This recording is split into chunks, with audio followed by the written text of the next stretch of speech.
Heritage lamented Dems, moderates on Trump voter fraud commission allowing Democrats or moderate Republicans to serve on President Trump's voter fraud commission would guarantee its failure, a top Heritage Foundation employee wrote to the Justice Department in an email that eventually made its way to Attorney General Jeff Sessions, according to newly released documents. Trump's Presidential Commission on Election Integrity, helmed by Kris Kobach, Kansas's Republican Secretary of State, has been fraught with claims of hyper-partisanship. The president has, with no evidence, claimed his Democratic presidential opponent, Hillary Clinton, would not have won the popular vote without voting irregularity. The newly released email shows that before any members of the commission had been appointed, someone at the Heritage Foundation's Institute for Constitutional Government described hearing about a very disturbing phone call that there were plans for it to be bipartisan. That decision alone shows how little the White House understands about this issue. The email dated February 22 reads, with the sender's name redacted. The email was released Tuesday by the nonprofit Campaign Legal Center, CLC, and obtained through an open records request.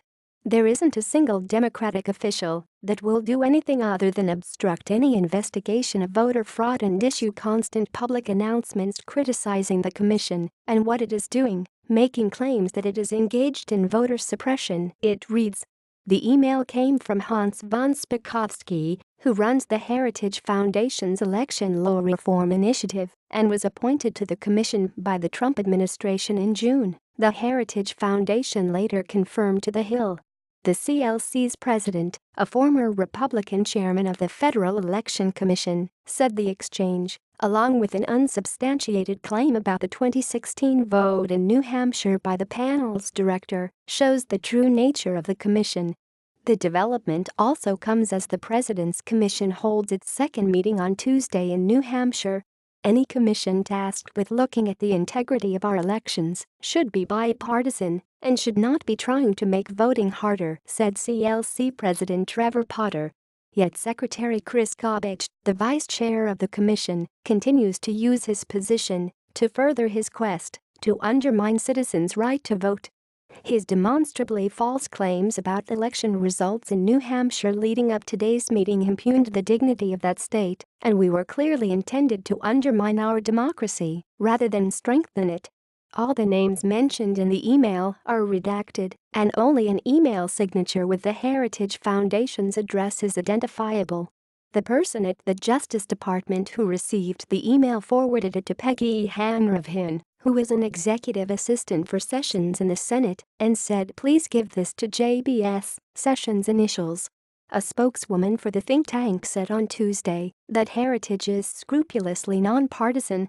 The statement touts von Spakovsky's experience as a campaign finance regulator and notes that he has helmed the Heritage Foundation's election law reform initiative for years. He brings a wealth of knowledge and insight to the discussion of voter fraud and holds strong views on the topic, Heritage spokeswoman Sarah Mills said through an emailed statement. The views expressed in the email are his own. It wasn't only Democrats that von Spakovsky wanted kept out of the commission. He also pushed in the email to the Justice Department to keep mainstream Republican officials and/or academics out of the voter fraud panel. There are only a handful of real experts on the conservative side on this issue, and not a single one of them, including redacted, have been called other than Kris Kobach, the email continued. And we are told that some consider him too controversial to be on the commission. The commission will be an abject failure if moderate Republicans are chosen, the email says, because there aren't any that know anything about this or who have paid any attention to the issue over the years. Redacted are concerned that this commission is being organized in a way that will guarantee its failure. In addition to von Spakovsky, the Heritage Foundation has a handful of people who have written predominantly about voter fraud issues, including Heritage Research Fellow David Mawlawson and policy analyst Jason Sneed. The author of the email eventually sent to Sessions expressed concern that experts at Heritage had not yet been contacted about the commission's mission.